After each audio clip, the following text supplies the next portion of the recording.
అన్నదాత అన్నదాత మీ అన్నదాత చెమటోడ్చి ఆహారాన్నందించే రైతన్నా అనునిత్యం నీ కండదండగా నిలిచే నేస్తం ఎవరన్నా అన్నదాత అన్నదాత మీ అన్నదాత.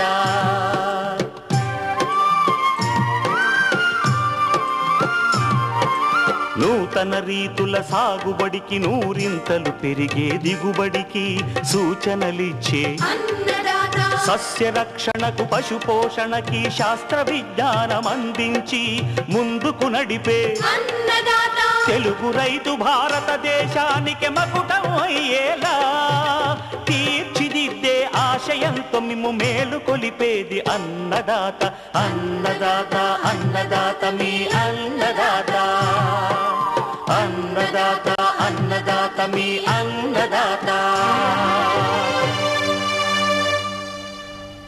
నమస్కారం. నిత్యం ఉదయించే సూర్యునిలా క్రొత్త కాంతులతో సిద్ధమైంది ఈనాటి అన్నదాత. ఈ కార్యక్రమం ముఖ్యాంశాలు: ప్రత్తిలో కలుపు నివారణకు రసాయనాల వాడకం, వర్షాకాలంలో పశువుల పోషణ ఆరోగ్య పరిరక్షణ, ఫౌండేషన్ వరి విత్తనాన్ని ఉత్పత్తి చేస్తూ ఆదర్శంగా నిలిచిన రైతు అనుభవాలు,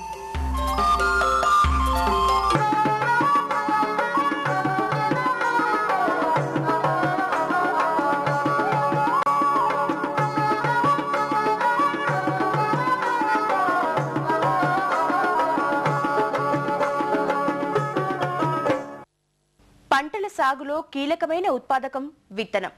విత్తు కొద్దీ పంట అన్న నానుడి ప్రాచుర్యం పొందటానికి ఇదే మూలం. విత్తు తెచ్చే విపత్తులు, రైతులు చేసే చిత్తులు మనకు తెలియనివి కావు. నకిలీ నాసి విత్తనాల వల్ల అటు డబ్బు పోయి ఇటు అదును పదును నష్టపోయి దిక్కు తోచక రైతు దైన్యంగా చతికిలపడే దౌర్భాగ్యం వ్యవసాయ రంగానికి తీరని శాపం. హైబ్రిడ్ విత్తనాల కోసమైతే విత్తన సంస్థల వద్దకు పరుగులు తీయక తప్పదు. అదే సూటి రకాల విత్తనోత్పత్తిని మనంతట మనమే చేపట్టి నాణ్యమైన విత్తనాన్ని పొందవచ్చు. వరి విషయంలో విత్తనోత్పత్తి చాలా సులువు. సాధారణంగా విత్తనం 3 దశల్లో ఉత్పత్తి చేయబడుతుంది. పరిశోధనా స్థానాల్లో రూపొందించబడేది బ్రీడర్ సీడ్ అయితే, వాటిని ఉపయోగించి పండించే మొదటి తరం విత్తనాన్ని ఫౌండేషన్ సీడ్ అంటారు. ఈ ఫౌండేషన్ సీడ్ ను విత్తన సంస్థలు వినియోగించి సర్టిఫైడ్ సీడ్ ను ఉత్పత్తి చేస్తారు. సాధారణంగా రైతులు ఫౌండేషన్ సీడ్ లేదా సర్టిఫైడ్ సీడ్ ను తెచ్చుకుని కొన్ని తరాల వరకు దాని నుంచి వచ్చిన విత్తనాన్నే వాడుతుంటారు. కానీ ప్రత్యేకంగా శ్రద్ధ పెట్టి విత్తనోత్పత్తి చేపట్టేవారు చాలా తక్కువ. ఒకవేళ విత్తనోత్పత్తి చేపట్టినా మినీ కిట్లో అందించిన ఫౌండేషన్ విత్తనమో లేదంటే సర్టిఫైడ్ విత్తనమో తెచ్చుకుంటారు. గాని బ్రీడెడ్ సీడ్ ను తెచ్చుకుని విత్తనోత్పత్తి చేపట్టేవారు చాలా అరుదుగా ఉంటారు. కొద్ది మందికో తప్ప అందరికీ ఆ భాగ్యం దక్కదు. అలా ఫౌండేషన్ విత్తనాన్ని ఉత్పత్తి చేసి తోటి రైతులకు విశ్వసనీయమైన విత్తనాన్ని అందజేస్తూ ఆదర్శంగా నిలుస్తున్నారు ఓ ఉత్తమ రైతు. 10-15 ఏళ్లుగా ఇలా విత్తన ఉత్పత్తి చేస్తున్న ఆ రైతు ఎవరో, ఎలా పండిస్తున్నారో తెలుసుకుందామా? వరంగల్ జిల్లా పర్వతగిరి ప్రాంతం. ఈ ప్రాంతం అంతటికి చిరపరిచితులైన రైతు ఈ ప్రేమచందర్రావు. విత్తనం రైతుగా ముద్రపడ్డారు. ఊరును ఆనుకుని మిగతా పొలాలకు ఎడంగా ఉంటుంది ఈయన 7 ఎకరాల పొలం. బోర్ల క్రింద వ్యవసాయం. కొన్నేళ్లుగా విత్తనోత్పత్తిలో ఆరితేరిన ఈ రైతు వరిలో అధిక దిగుబడులు సాధించినందుకు గాను 2009లో ప్రభుత్వం నుంచి ఉత్తమ రైతు అవార్డును అందుకున్నారు. ఏటా పరిశోధనా స్థానాల నుంచి బ్రీడర్ సీడ్ను తెచ్చుకుని ఫౌండేషన్ సీడ్ను ఉత్పత్తి చేసే ప్రేమచందర్రావు మొన్న రబీలో MTU 1001 బ్రీడర్ విత్తనాన్ని ఈ 7 ఎకరాల్లో సాగు చేశారు. విత్తనం కిలో 36 రూపాయలు పడింది. అంటే ఎకరాకు వాడే 30 కిలోల విత్తనపు బ్యాగ్ 1080 రూపాయల ఖరీదన్నమాట. సాధారణంగా రైతులు వాడే సర్టిఫైడ్ విత్తనం 30 కిలోలకు 550 నుంచి 600 రూపాయల ధర ఉంటుంది. అదే ఫౌండేషన్ విత్తనం అయితే కిలో 21 రూపాయి చొప్పున 630 రూపాయల ధర పెట్టాలి. అంటే ఫౌండేషన్తో పోలిస్తే ఈ రైతు బ్రీడర్ సీడ్పై అదనంగా ఎకరాకు 450 రూపాయలు వెచ్చించారన్నమాట. అదనంగా పెట్టిన ఈ 450 రూపాయల పెట్టుబడికి ఫలితాలు ఏ స్థాయిలో అందాయో చూద్దాం. ఈ విత్తనోత్పత్తి పైరులో సాగు ఖర్చంతా మామూలు సాగులానే. ఒక్క విత్తనం ఖర్చే అధికం. విత్తుపై అదనంగా ఖర్చు పెట్టినా అందుకున్న ఫలితాలు మాత్రం అనంతం. ఎకరాకు 55 బస్తాల విత్తనం పండింది.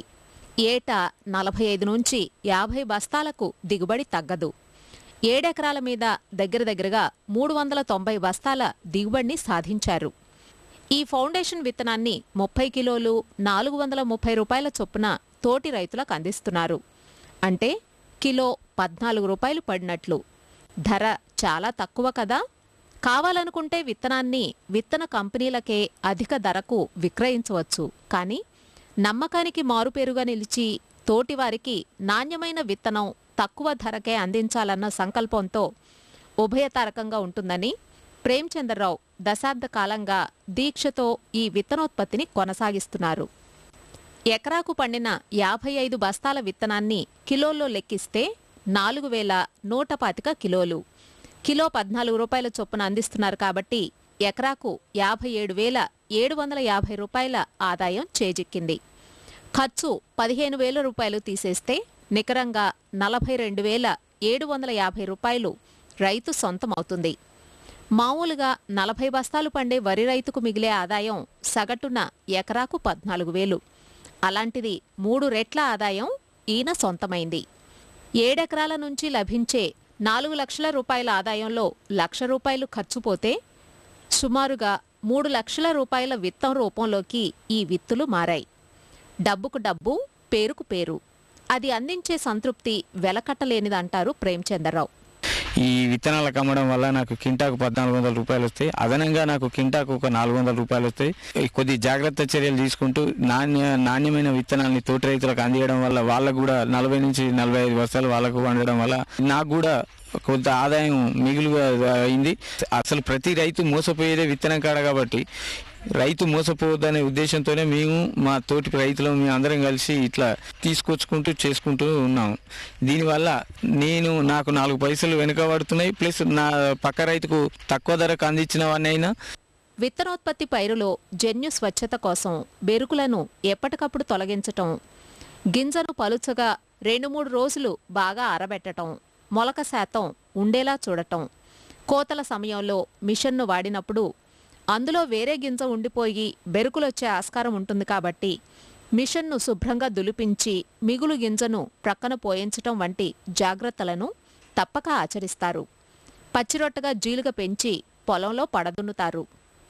ఇన్ని జాగ్రత్తలు తీసుకుని అంతటి నమ్మకాన్ని పాదుగొల్పారు కనుకనే ఈయన వద్ద నుంచి విత్తనం కొనుక్కునేందుకు చుట్టుప్రక్కల నుంచి రైతులు వచ్చి బారులు తీరుతారు. మేము గత 7-8 సంవత్సరాల నుంచి ఇక్కడనే తీసుకుపోతున్నాం. పంట మంచి బ్రహ్మాండంగా వస్తుంది. ఇంత కల్తీ ఉండదు, ఏముండదు. బయట కంటే ఇక్కడ పైసలు కూడా తక్కువ. బయట బ్యాగులతో ఇస్తారు, ఇక్కడ మేము జోక్కొని పోతాం. ఇక్కడ 45 బస్తాలు వచ్చినాయి ఈ సంవత్సరం. పోయినసారి 40-42 అట్లా వచ్చినాయి. అక్కడ తీసుకుంటే డబ్బులు ఎక్కువ పోతున్నాయి. అది 35-37 అట్లా 30 బస్తాలు కూడా వస్తలేవు. ఒక్కొక్కసారి బెరుకులు ఉంటాయి అందులో. ఇందులో బెరుకులు ఇట్లా ఏం లేవు.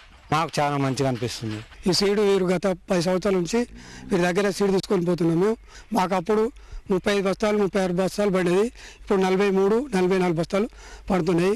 ఇది చౌకా ప్లేస్, మాకు దిగుబడి కూడా బాగుస్తుంది. ఈ ఖరీఫ్లో మార్టేరు కొత్త రకమైన 11-12 రకాన్ని వేయబోతున్నారు. చూశాం కదా, విత్తు కొద్దీ విత్తం అనిపిస్తోంది కదూ. నమ్మకంతో నెగ్గుకొస్తున్నారు కాబట్టే నలుగురికి ఆదర్శప్రాయులయ్యారు.